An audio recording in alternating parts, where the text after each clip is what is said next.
Did you ever wonder why every powerful empire, no matter how grand, eventually crumbles into dust? Rome, the Mayans, Egypt, Persia, all once ruled the world, and all met the same ending. But the real question isn't how they fell, it's why. If you stay until the end of this story, you'll understand a shocking truth. Civilizations rarely die from outside attack. They collapse from the inside, like a tree eaten by its own roots. Historian Arnold Toynbee believed that every civilization contains the seeds of its destruction. Its success and comfort make it forget how to adapt. Once creativity dies, decline begins. Picture ancient Rome at its peak: gold, art, war victories everywhere. But behind the glory, corruption spread like fire. Senators bought loyalty, citizens traded virtue for entertainment, and discipline turned into indulgence. The empire still looked powerful, but inside, it was already dead. Ask yourself, are we becoming Rome again? Technology gives us comfort, yet our minds grow tired.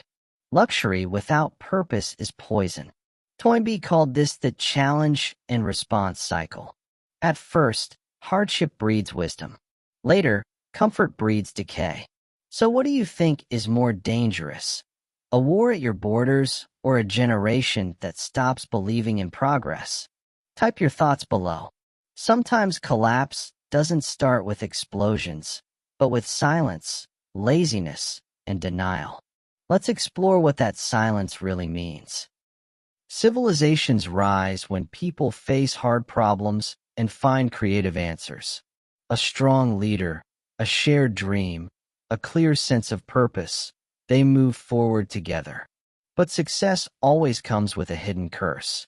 Once life gets easy, the elite stop changing, culture freezes, and innovation turns into imitation. You can see it through history again and again. The Persian Empire began with courage and strategy, then faded into ritual and luxury. The Mayans mastered the stars but ignored the drought killing their crops.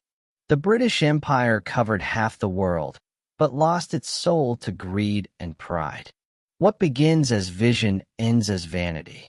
It's terrifying how similar the pattern feels today. We live in an age of technology and global wealth, yet social trust keeps collapsing. People argue endlessly online while real problems rot. The same arrogance that killed kings is now wearing designer suits or running algorithms. Every empire eventually believes it's smarter than nature, and that's when nature proves it wrong. Look around. Do we still respond creatively to the challenges of our time? Climate, division, misinformation. Do we adapt or just distract ourselves? History doesn't repeat word for word, but it rhymes. Maybe our rhyme has already started. If Toynbee were alive today, he might say civilization isn't dying overnight.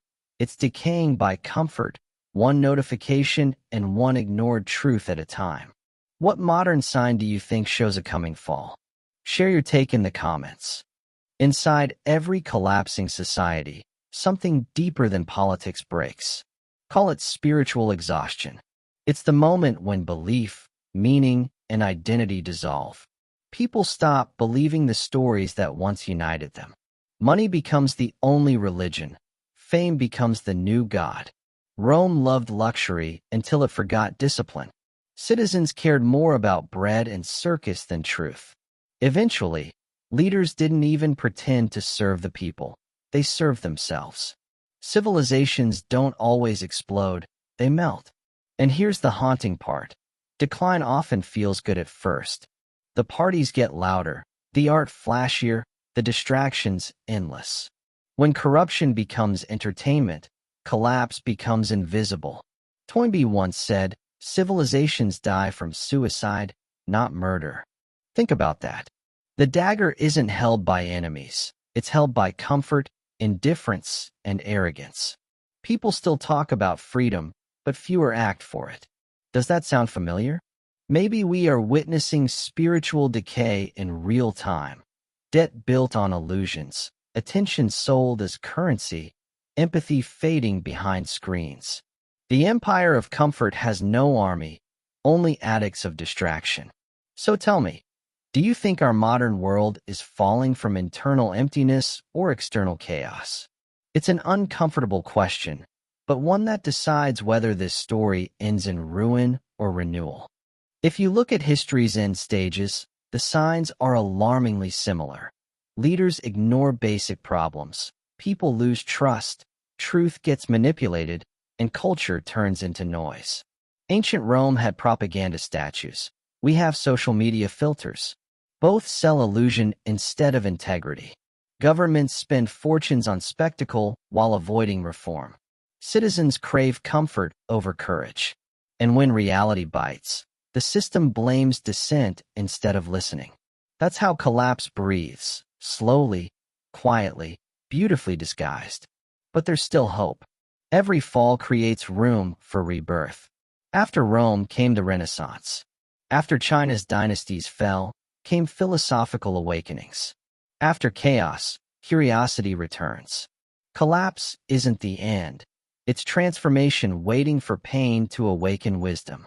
So maybe our world isn't dying. It's changing skins.